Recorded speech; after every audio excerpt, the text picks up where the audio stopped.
Bruxelles, je t'aime. Tu m'as fait manquer. Bruxelles, je t'aime. Bruxelles, je t'aime. Tu m'as préféré. Bruxelles, je t'aime. Bruxelles, je t'aime. Hi there, welcome to Brussels, My Love, Euronews' weekly talk show that brings you up to speed on the week here in Brussels. I'm Maeve McMahon, thanks for watching. Coming up this weekend, Volkswagen is set to close major European hubs due to a drop in demand for electric cars. Workers here in Belgium stole the keys from the Audi showroom to make their point. While they were striking, the former Italian Premier Mario Draghi, also known as Super Mario, presented some long-awaited ideas to make it easier to do business here in the EU. We take a closer look at why we're lagging behind rivals like the US and China. And EU officials shed tears of joy this week after Europe's top court ruled in favour of the Commission and against big tech in legal battles going on for years. The American multinational Apple will have to pay back €13 billion in unpaid taxes to the Irish government. But it's bittersweet for Dublin, who actually appealed the case in favour of Apple in a bid to protect its place as a tech hub.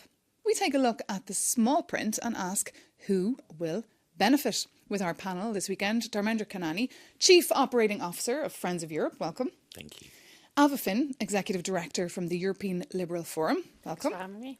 And Conor Allen, Corporate Lobbyist based here in Brussels. Thank you. Great to have you all. But as usual, let's just tell our viewers, shall we, why everyone in Brussels spent this week talking about a former Italian Prime Minister.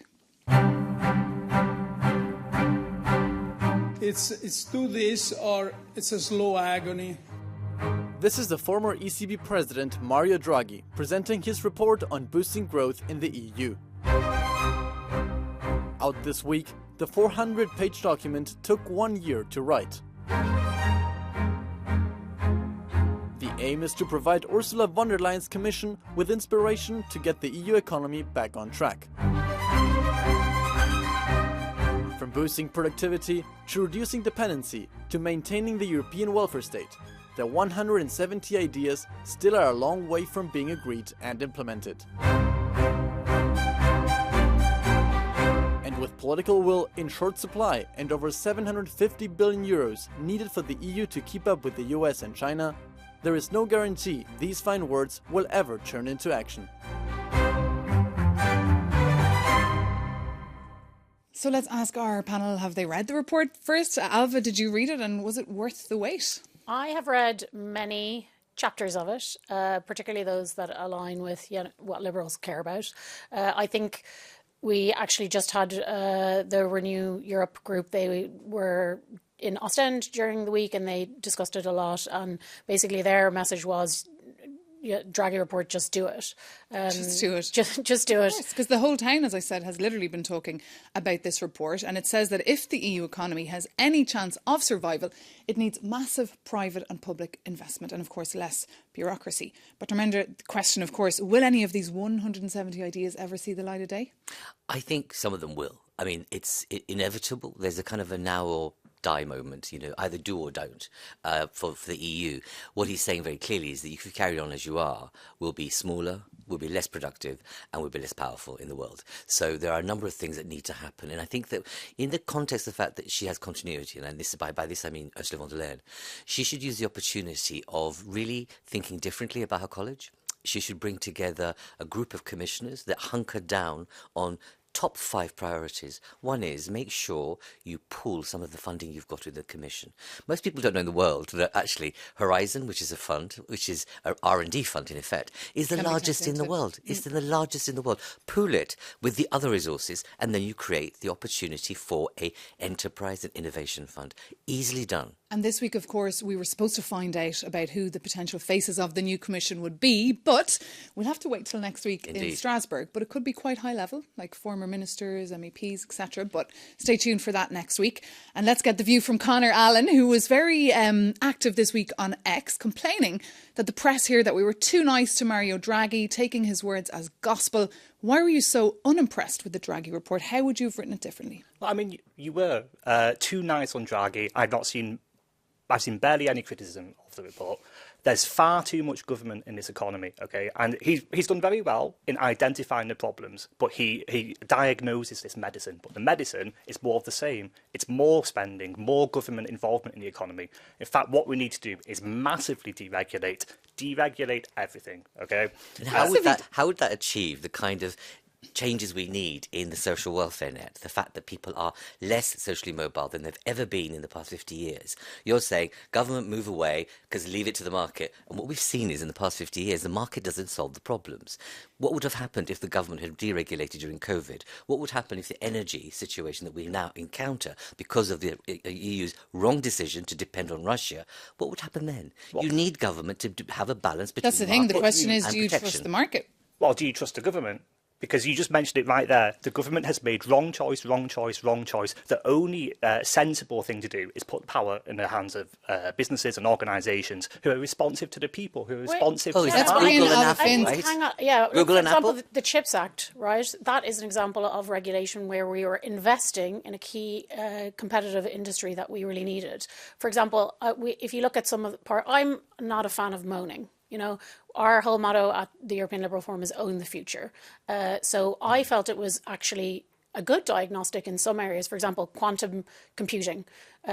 He basically rightly,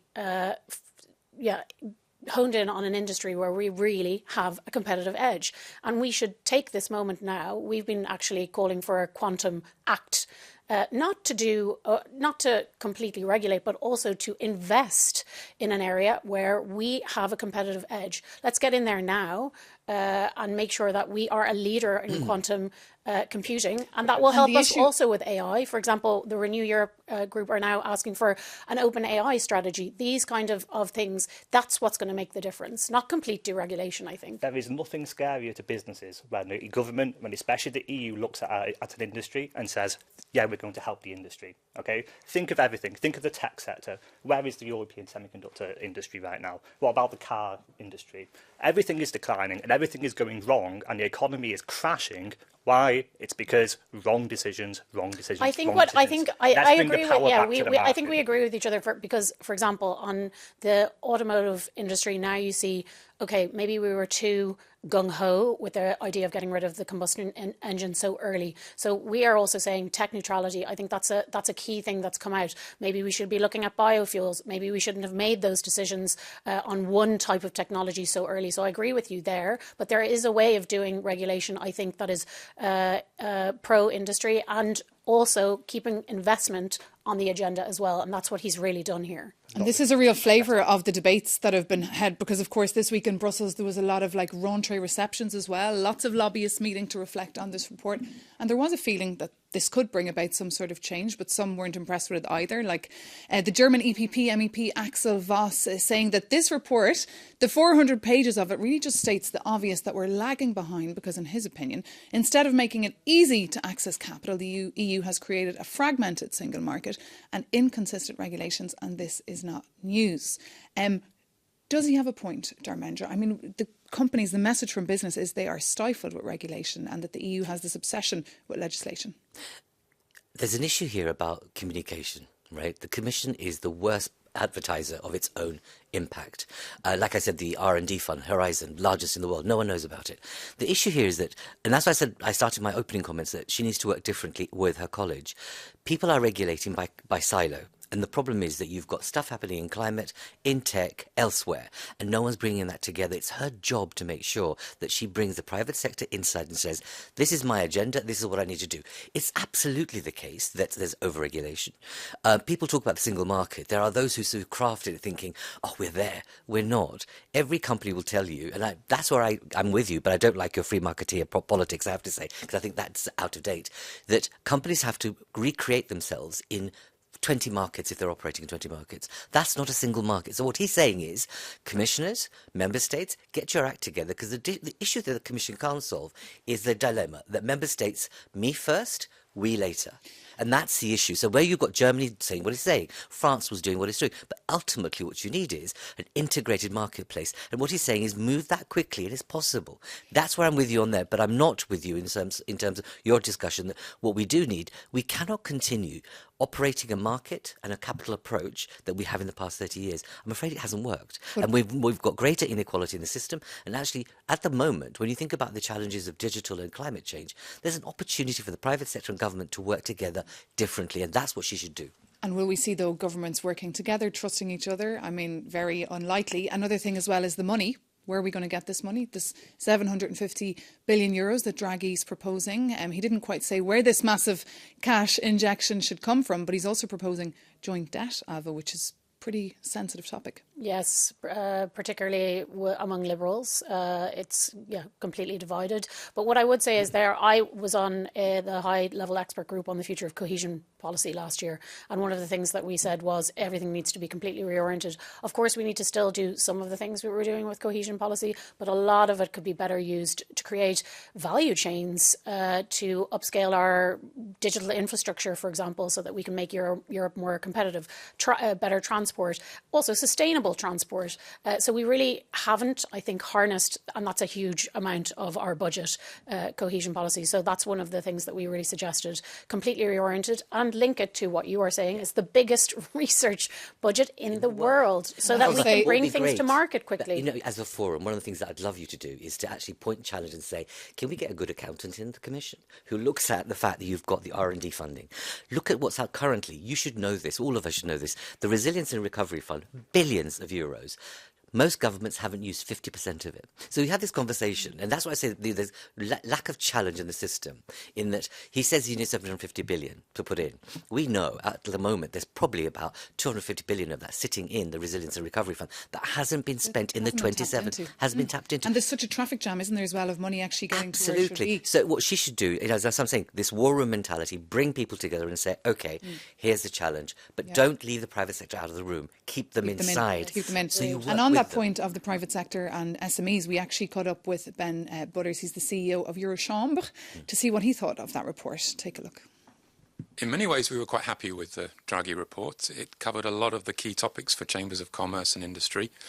There was a strong focus on reducing the flow of regulation, on getting away from this instinct to come forward with legislation as a solution to every problem. But on the other hand, there were things that were missing as well. We felt that on trade, the messages were a little bit mixed. There was a strong focus on the supply of needed materials, but less on export opportunities for businesses.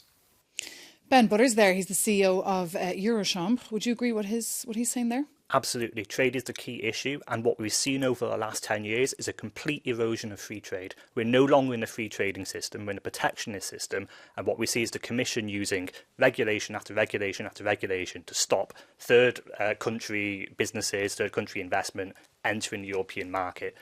This is why I hate this word competitiveness when the Commission uses it, because what it often you've heard it a lot this week. Definitely, but what it often stands for is more money for Europe, less competition from outside. It's artificial, totally artificial. But Pedro Sanchez, the Spanish Prime Minister, was in China recently saying clearly we're not going to have a trade war. That's not the way we want to go either. Which is completely opposite to the Commission line, right? Because over the last 5 years, we're seeing reducing trade relations between China and the EU, human rights within trade law, and Pedro Sanchez, in an argument for, kind of more integrated member states, has gone and put national interest ahead of the European interest. Well, this is back to the trust issue, isn't it? That's true. The idea is to diversify so that we are not completely dependent on China. That's what we want to do. So it's not about stopping trade with China. It's about trading more with others, We've learned our which lessons is in the the free past. trade We have approach. such short memories. We went through COVID, and what did that show us? What did that tell us about our supply chains? How we have got such short memories that actually what happened was we were stuck. And I think one of the biggest issues, we need an enlightened trade policy that says, look ahead and say, we'll do trade with people who broadly share our value base, rather than going to actually, at the time of crisis, put their hands up to our throats and say, no energy, no chips. This is what's happened. So it's what you need to lead is a very different trade policy. I get you, what you're saying. We cannot turn the clock back on globalization. What you can do is have an enlightened approach to say, which are the regions that are emerging? So Africa, huge opportunity. Eurasia, huge opportunity. Latin America. Work with these communities to do trade in a different way, but do it in a foresightful way. So just on that note, just on globalisation, one story that really overshadowed the presentation of the Draghi report was the news from Germany's Volkswagen in the last few weeks. Volkswagen stating that it was in a very, quote, demanding and serious situation, and some plants might have to close, even in Germany, for the first time in history. And here in Belgium, 3,000 jobs are at risk at its partner group Audi. And we actually spoke to some of the workers who are devastated. You can take a listen.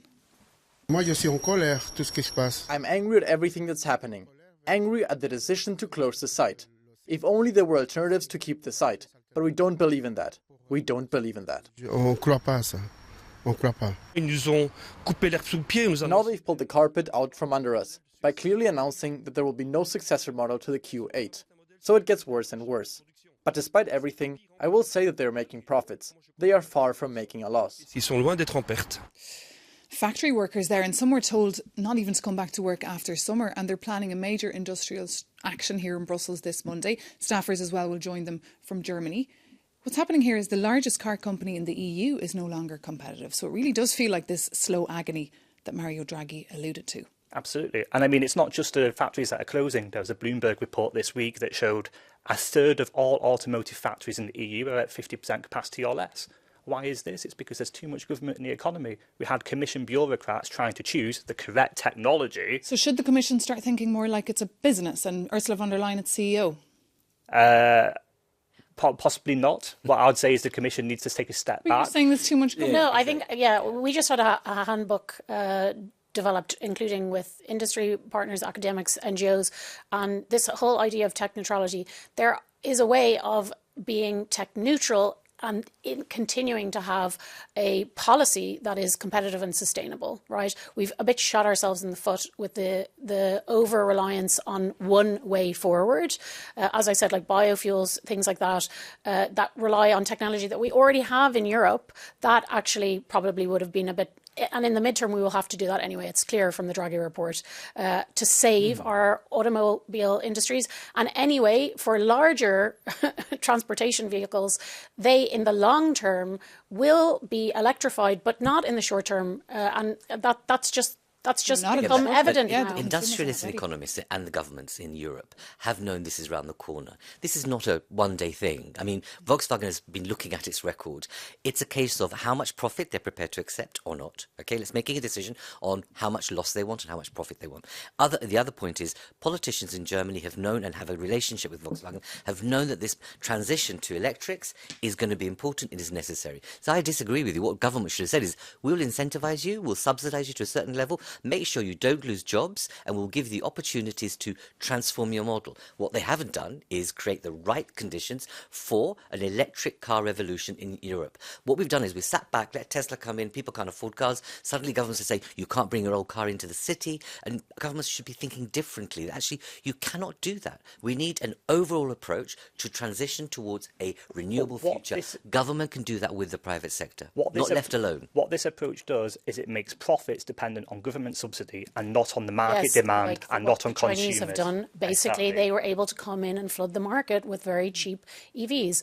And is that a bad thing? Which is not. Well, it's not the approach that we took in Europe, right? We didn't do that, and now we're in this scenario. We need to face up to that, and this is one of the questions about open strategic autonomy, which is in there.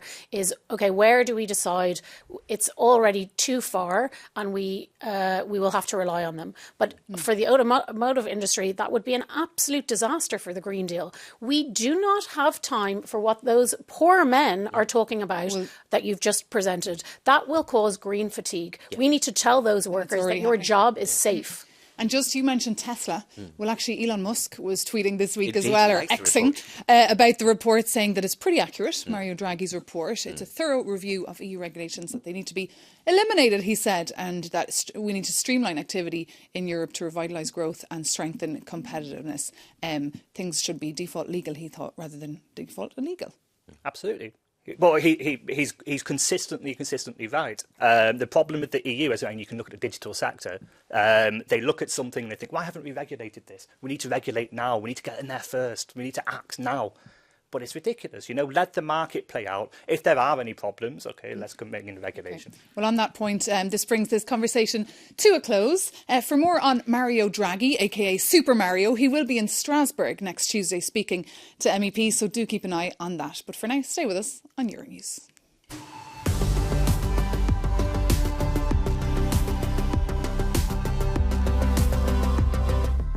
Welcome back to Brussels, my love, with me, Maeve McMahon. Now, another big story of the week here was the chapter closing on a long legal battle between the EU competition watchdog, Margrethe Vestager, and some of the biggest tech companies in the world. The European Court of Justice ordered Google to pay a fine of €2.4 billion for abusing their dominant position on the market, and called on Apple to pay the Irish government over €13 billion back in unpaid taxes. Margrethe Vestager, who'll soon be leaving the Commission after a decade, was absolutely thrilled. All these efforts, they come from a very simple principle: fairness. Maybe most importantly, social fairness. Because when big business do not pay their share, well, there's not the same financing for what constitutes our societies.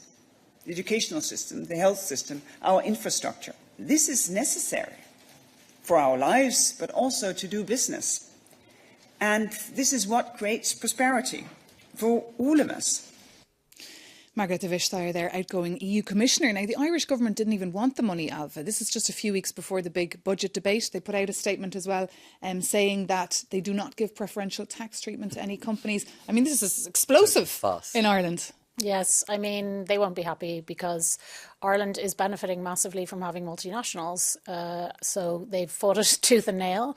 I wonder if this approach will continue if we're having kind of these bi-European subsidies and standards going forward, and then maybe we're creating competition against the US. But I suppose that shot has already been fired by the IRA. I was recently in Chicago and they were defending it and saying we weren't ready as Europeans to be involved with the IRA, but I don't really believe that. So, and Armando, do you really see this money being used for education, infrastructure, hospitals and all? I'm glad you're saying that, but Alva, how have the people of Ireland benefited from this system?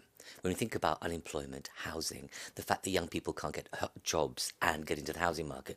I mean, what I find ridiculous about the Irish government's position on this is the contradiction between saying we're a country of social justice, reducing inequity, but actually we'll create a tax haven. So for this 13 billion, I thought that mealy-mouthed statement about, oh, we don't give preferential treatment, but hello, you do.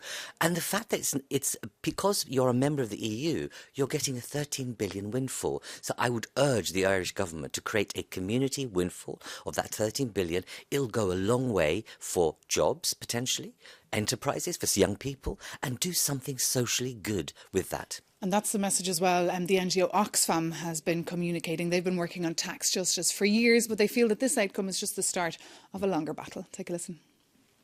The issue is that the problem is not over. We know that today there are still tax havens in the EU, like Ireland, and there are still companies that profit of these loopholes in the tax system to avoid paying their fair share of taxes. We need the governments to agree on a way in which corporations pay their taxes according to where they have their employees, where they have the sales, where they have the real economic activity. Chiara Putaturo there from Oxfam. Apple should be able to afford this, Conor Allen, this bill, because they turned over $3 trillion last year.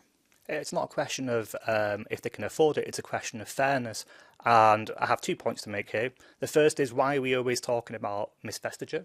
This is in theory, politically neutral process, but it seems to have been used for this one commissioner's comms campaign. And the second is, why is competition law only applied to American companies and for large companies? I don't see many European companies having this level of scrutiny applied to them. And certainly, lots of media coverage about tears of joy that they have been subject to a huge fine. Look, anyone who remembers Ireland 30 years ago will know the huge effect that these companies and companies like them have played on the development of places like Dublin. But the status quo has been, of course, to turn a blind eye to tax havens. That's why we've seen very little change. Do you think the Commission was right? And Margrethe Vestager, of course, let's point out, she's on your party. She's a Liberal. Were they right to pick this battle? Yeah, on the basis of the current rules. It's a rules-based order. That's what we're trying to do in the European Union when we bring in kind of trade things, the single market, all of that is on the basis of liberal ideology. So yes, and also I don't think that it's fair to say that she was doing it as a personal crusade. It was her job to do that, and of course, as the commissioner, she announces these things. It's her job to make sure that the rules-based order that we have makes things fair for the single market, but also for Europe. But when the rules are applied exclusively to American companies and not European companies, well, that's that untrue, is a problem. because there have been disinformation. That's It is. It really is. Look at the logbook. You're doing Trumpism here. Yeah. There is absolutely not the case that only American companies are being penalised in this way. That's just not transparent or accountable. But she would be fired. I mean, if she absolutely. was going but after one. Are you prepared to accept that currently the distribution of tax and the burden of tax in Europe, like many countries, 75% of the population pay the highest level of tax, and the wealthiest and the richest companies pay 10%? You think that's fair? I think tax should be think that's reduced fair? across the board. I don't think businesses should pay as much tax.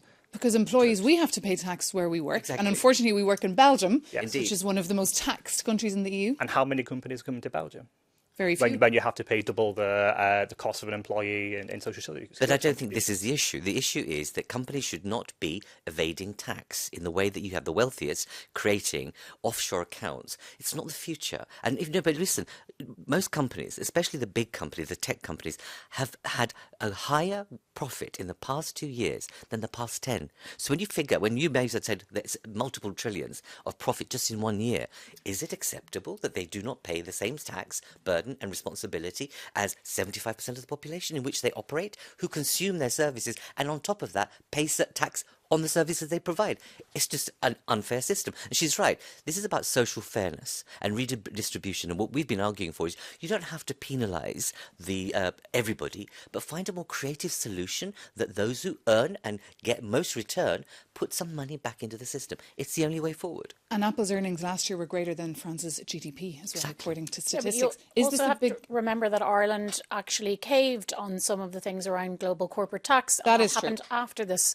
So yes, of course, and that also, the reason why that was is because there was a huge amount of pressure from the US in order to do it, but also because it came from the Irish people that they wanted to signal, okay, we don't want to be creating this no tax system for the corporates that live and do contribute to Ireland. And there's no denying that Ireland now is one of the best countries in the EU to do business. That was according to a study we did a couple of days ago on Euronews. But that does bring this conversation to an end. Thank you so much to our panel for being with us, for your analysis and, of course, your insights. Stay with us here on Euronews. All the best.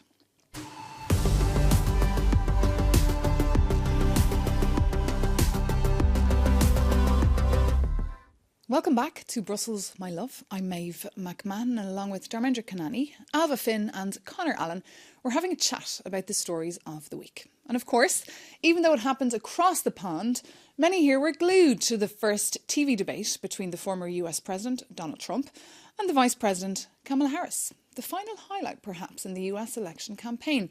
And it came as both were on a par in the polls. And seemingly over 67 million people tuned in to the heated TV moment that saw Kamala Harris focus a lot on new approaches to the economy and foreign policy, and Donald Trump focus on immigration. We can take a listen now to how the two presidential hopefuls felt that they performed in the debate. Well, I think the moderators were very unfair. I actually thought they were just average. This was my best debate. I thought it was very good. I thought she was very weak on foreign policy. She was very weak on the border. I think that we think today was a good day, and it kind of was. Look, this is very much two different visions for our country. Ours, which is a vision for the future,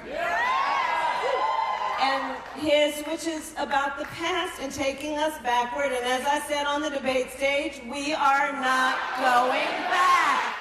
So, who stayed up or got up early to watch the debate? Alva, did you? I did, and I was very excited to, because I also had the privilege to go to the DNC recently in Chicago. So I had very high expectations. I don't think they were completely met, although I do think Harris did the job that they clearly were setting out to do in the DNC. They want to rile Trump up. And I think debate culture is making a bit of a comeback. I don't think you can maybe compare the Spitzenkandidat debates necessarily, but like definitely I think that she came out on top. I was expecting a little bit more insanity. Of course, we got the people are eating dogs quote, but apart from that, I didn't find that it was as crazy from Trump as it has been in the past. Conor? Trump won. It was a 3v1 debate, and I think if you look at the moderation team there, they were throwing softballs to Kamala. They didn't press her on the economy. Scenes in the studio here. They didn't press her on the economy. She is the incumbent candidate. There is always talk about what the did Trump future. say about the economy? What did he say about the economy? And clearly, you are clearly demonstrating your colours. But when you No. I don't want Trump to win. Really, I'm not demonstrating any colours. You're saying that Trump won. I mean, he thought he exactly. performed well. But how can he peddle? It's a wonderful thing about him, or the negative thing about it, is that he says something and people repeat it. He says it was a 3-1 debate. The reality why moderators are actually responding to him he's lying. He was lying consistently. lying So he had to be fact-checked all the And time. she was So it's fact-checked easy. also, but she didn't lie as much. But she didn't lie as much. But people don't make that comment. It's like, oh, it's 3-1.